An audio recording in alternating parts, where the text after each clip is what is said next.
What's up guys, it's Anna and I'm back with another video. Today I wanted to share with you guys how I got into UPenn, which is the school that I will be going in the fall. I am super excited to be part of the UPenn community, but I know for a fact there are you young people whose dream college is actually UPenn, and I am here to tell you about how I got into UPenn and like my stats, my extracurriculars, etc. that helped me get into this Ivy League. Now, UPenn was never my top college because I always thought, oh, Ivy Leagues are going to be so freaking hard, like I don't want to be part of it. But I ended up still trying because I thought that, like, you know what, you can just take risks when you're doing college applications. Like, no one's going to know if you didn't get in or not unless you tell them. Tried it out and I actually got in as an early decision student. And I'm not going to lie, I don't regret my decision. I think I made the best choice because my other top colleges for nursing schools were UCs, which were UCLA and UCI. And I didn't get into any of them. Yeah, that's kind of unfortunate. So I'm just gonna tell you guys about my stats and some tips for your essay writing, as well as other stuff that you should do in order to make your UPenn resume and application stand out even more. So in this video, I'm gonna be talking about the importance of purpose, the classes I took in high school, mainly APs and advanced classes, test scores, extracurriculars, rewards and certification, essays, and lastly, financial aid. So let's get into it. Also, I want to say that I am definitely not a professional or a counselor or admissions officer, but these are all just tips and things that I learned from experience, as well as from hearing things from my tutors who also work as counselors. So I'm just putting these things out from experience and not things that I just made up in my mind. Just wanted to leave that out. Okay, so first of all, I want to talk about the importance of purpose. Your purpose to go into UPenn is so important. Like, you need to know why you want to get into UPenn, and I suggest that you should know the major that you want to take. I'm not saying that you shouldn't apply to UPenn because you're undecided on your major, but I'm just saying that it would be a little easier for you to write your essays as well as just build your resume around the major that you want to take or the profession that you want to pursue. So as for me, I am going to study nursing, and my purpose for applying to UPenn is that UPenn is the best nursing program in the United States, as well as they have a very global perspective of studying. Now, I suggest you to think about what the major that you want to pursue is. That's because that way, which I will talk about later, you're going to be able to build a resume around the major that you want to take, and UPenn is going to be able to know that you're really interested in this, that they will want you in their campus. Now, I'm going to build onto that later when I'm talking about certifications and awards as well as essays. So first, I'm going to be talking about the classes that I took throughout high school. So in freshman year, I took AP Spanish. On my sophomore year, the only AP class that was available for us was AP Euro. In junior year, I took AP Language and Composition, AP Environmental Science, and APUSH, which is AP US History. And lastly, in my senior year, I took AP Government and Economy, AP Biology, and AP Calculus BC. But also in senior year, I took Independent Project, which if is available in your school, I would really recommend taking it because if you base it on the major that you want to pursue, then that would be great. Now, throughout my entire high school years and middle school years, I was in advanced math classes, and it honestly depends on you, but I think taking the most advanced classes that you have in your school would be great, but don't burden yourself out. Like, I only took 3 AP classes per year because I thought that was enough for me, but honestly depends on you. If you really think that you can handle more than 3 AP classes for a year, then go ahead. But I honestly feel like the grade that you get at the end is the most important thing. So just take the classes that you think you can take and do well on, instead of just burning yourself out and doing bad on them. So let's just go into that next section, which is test scores. Now, the standardized test that I took was the ACT. If you're a sophomore right now, then I really recommend that you try out both the SAT and the ACT, because when you take them like diagnostics, then you'll know which one you'll do better in. The one that you did the best on your diagnostic will be the one that you'll be able to do better as you practice it. So for me, I did the SAT first and then the ACT, and on the SAT I did so bad, oh my god. I got a very bad score while on the ACT, it wasn't the best either, but it was okay. I just put the scores right here of what I got in my first ones. And after that, I was able to keep practicing on the ACT because I knew that the ACT would be that one for me. Now, when I tried out the SAT, I knew that I would not do well because there's so many word problems. I suck at word problems. While in the ACT, the questions are so much more direct, but in shorter time periods. So as you practice, you have to learn how to manage your time. I took the ACT 3 times. The first time I got a 32, the second one I got a 33, and then in my last one, I got a 34. I took my last ACT on February of my junior year. So I really recommend taking summer classes on the summer before your junior year, and then just keep practicing every day. And obviously there are those of you who can't afford private lessons or just summer classes for standardized testing, so I would just recommend buying a book online or finding released official tests or just Princeton book tests. I also took SAT subject tests. I took one for Spanish, in which I got a 770 and an 800 on the Math 2 subject test. I think if you want to be able to go into UPenn, it's best to get scores from 770 to 800, and if you don't get them, if you get something below that, then if you really want to, then just retake them and try to get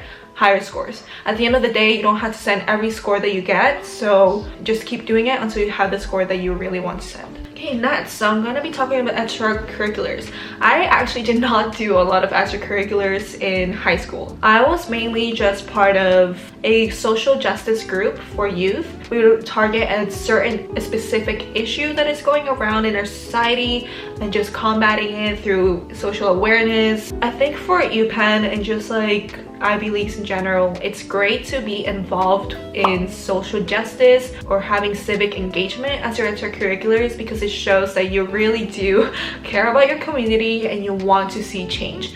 UPenn is a lot about society, diversity, culture, etc.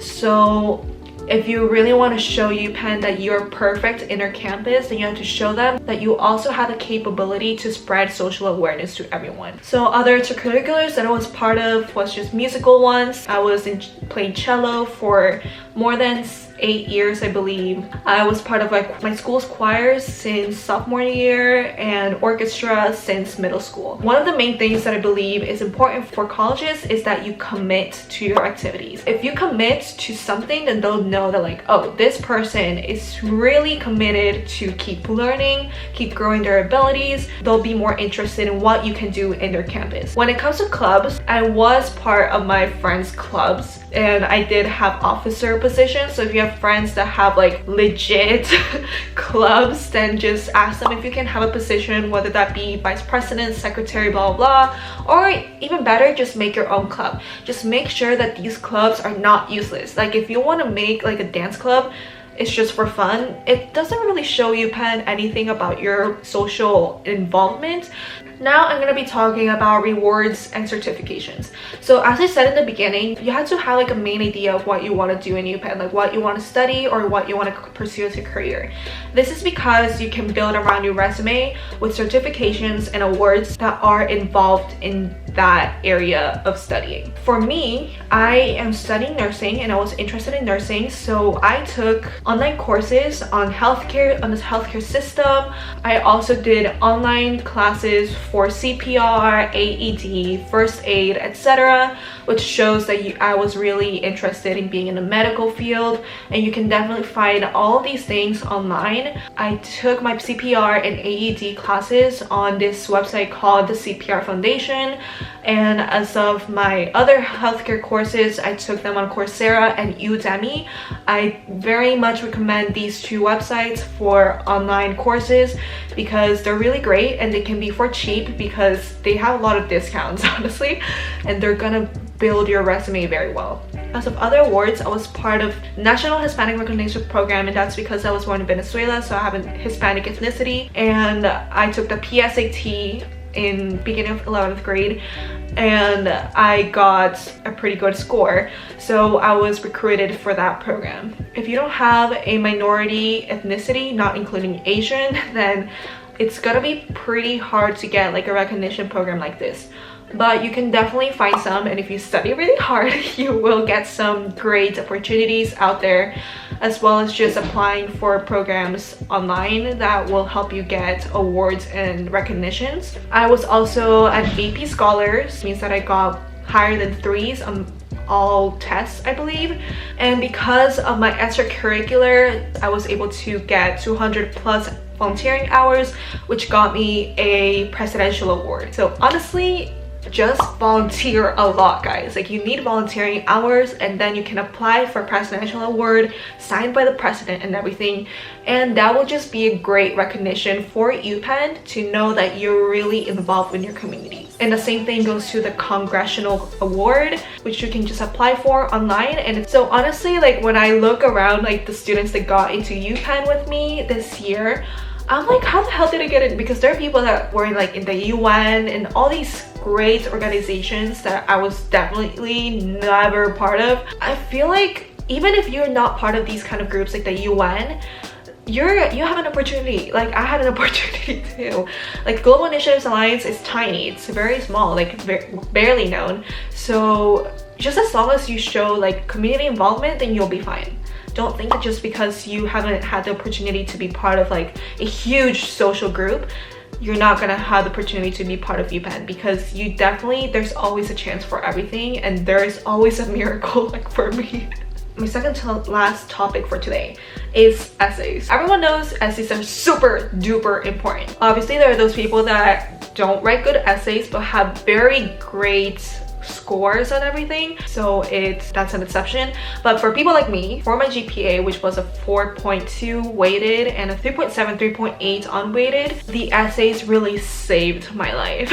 I'm not saying that my score is low, but it's definitely not high, like super high for an Ivy League. Now I'm going back to the importance of purpose, because it's so important for you to know what you want to pursue, so that you write how interested you are in pursuing it at UPenn in your essays. Now, I recommend researching on the UPenn website the programs, courses, clubs, whatever, and note down like the ones that you're really interested in and that you're really excited to be part of, so that you can talk about it in your essay, and UPenn will know that you're very interested in taking these classes. They'll be like, wow, this person really wants to be part of this, and they'll put you in consideration. So I just strongly recommend just thinking right now about what major you want to pursue. So if you know specifically why UPenn and why you want to pursue your major there, you'll have an easier time writing. So I talked about the Penn specific essays, but I also want to talk about the Common App, which is probably the most confusing essay that I wrote, honestly. The Common App is just so broad, like there's so many topics to choose from, but there's also the last topic, which is like, just write your own prompt and write whatever the hell you want. I chose that one as it was mainly like a diary kind of format. In broad overview, it was just mainly about how I witnessed the corrupted healthcare system in Venezuela and the lack of resources and medicine and food, and just me wanting to pursue a career that would be able to go back to Venezuela and give back to them. You can just write about like an experience that you had that really changed your mindset, or just like a attribute about yourself that is different from other people. Just make sure you don't make the mistake of writing about someone else in your essay and saying like, oh, this person inspired me to do this.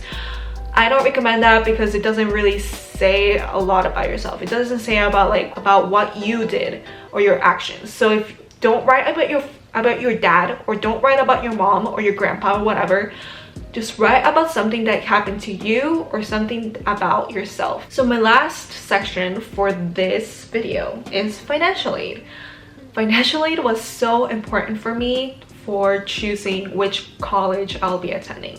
I applied to a lot of great colleges and I got into most of them except the two UCs that I told you guys about. But the financial aid portion was just really like a trigger for me to choose what college I wanted to be part of. But my family doesn't make a lot of money, so UPenn is really known to give as much financial aid to families as much as they can, and you can always just keep appealing for a better financial aid package, and they'll give it to you. They'll understand your position and they'll give you as much financial aid as they can. I think it's a little harder for middle class families to pay for UPenn, but honestly it depends on your family and how much they're willing to invest for you. And honestly, I feel like UPenn is such a great investment because the second you graduate, you're most likely gonna find a job because obviously Ivy League. I would just recommend applying for UPenn, and then they'll send you your financial package. You don't have to right away say yes to UPenn, but rather you can appeal first before committing, and then they send it back to you, and then you can say yes or no. So this is pretty much all I wanted to talk about on my stats and what I did to get into UPenn and all the tips that I wanted to give you guys. I hope this was really helpful because I know how stressful it is right now for you juniors who just want to be part of an Ivy League or highly ranked school. I'm pretty sure that these tips will be great for any colleges, not only UPenn. So I hope you guys enjoyed this video, and if you did, then make sure to subscribe and like down below. And yeah, I'll see you guys in the next one, and good luck on your resumes, your last years of high school, and just everything. And I'm sure that everything is planned out for you, so just have faith that you'll do well in whatever you end up doing. So thank you guys, and I'll see you in the next one. Bye!